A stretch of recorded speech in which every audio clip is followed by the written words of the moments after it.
আমার নামটা বলতে চাই না, আমি গল্পটা শুরু করছি। আমার বাসা ময়মনসিংহ আর ওর বাসাও ছিল ময়মনসিংহ। আমার আব্বু একজন শিক্ষক, ওর নাম ছিল সোয়াত। ও ছিল আমার আব্বুর স্টুডেন্ট।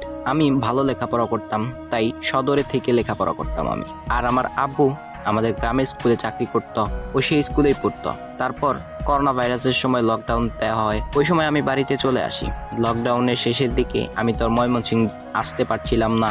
আমার আব্বু আমাকে গ্রামের একটা কোচিংয়ে ভর্তি করায় দেয়। সেখানে ছেলেটাও পড়তো, ও ছিল এসএসসি ব্যাচ 2022। আমি ছোট হলেও ওদের সাথে প্রাইভেট পড়তাম। আমি তখন ক্লাস 8-এ পড়তাম। একদিন কোচিং শেষে অনেক ঝড় আসছিল, তাই আমরা সবাই তাড়াতাড়ি বাসায় যাচ্ছিলাম। হঠাৎ একটা ডাল আমার মাথায় পড়তে যাচ্ছিল, ও তখন আমাকে বাঁচিয়েছিল। তখন আমি ওকে অনেক ভালো ভাবতাম। তারপর থেকে আমরা একসাথে কোচিং করতাম। করোনার লকডাউনের পর আমি ময়মনসিংহে চলে আসি। তারপর আর আমাদের যোগাযোগ হয়নি। 2022-এর 19 অক্টোবর রাতে হঠাৎ আমার একটা ফ্রেন্ড মেসেজ দিয়ে বলে ও তোর সাথে কথা বলতে চায়।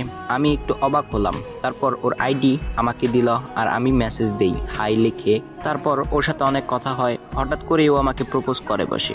ও নাকি আমাকে অনেক আগে থেকেই পছন্দ করে, কিন্তু আমি ওই দিন না করে দিয়েছিলাম। আর এতে ও অনেক কষ্ট পেয়েছিল।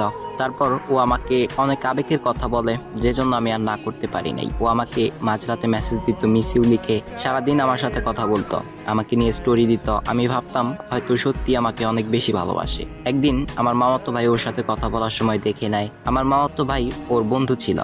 আমার মামাতো ভাই আমাকে অনেক বোঝায় যে সে আমার যোগ্য না, ও ভদ্র ছেলে না, ও অনেক মেয়ের সাথে রিলেশন করছে। কিন্তু আমি বলতাম ও এমনটা আমার সাথে করবে না। রিলেশনের 1 মাস পর ও ময়মনসিংহে আসে আমার সাথে দেখা করতে। তখন আমাদের স্কুলে পরীক্ষা চলছিল। আমি পরীক্ষা শেষ করে আমার বান্ধবীকে নিয়ে ওর সাথে দেখা করতে যাই। ওর সাথে আমরা 3 জন একসাথে সময় কাটাই। ওর সাথে আমার একটুতেই ঝগড়া হতো। আমি ওর সব কথা শুনতাম। ও আমার সাথে কথা না বলেই থাকতো। একটু ঝগড়া হলেই আমার সাথে কথা বলা বন্ধ করে দিত। এরকম 1 মাস ঝগড়ার পর ও আমার সাথে কথা বলে। আমিও সব ভুলে আবার ওর সাথে কথা বলা শুরু করি। এই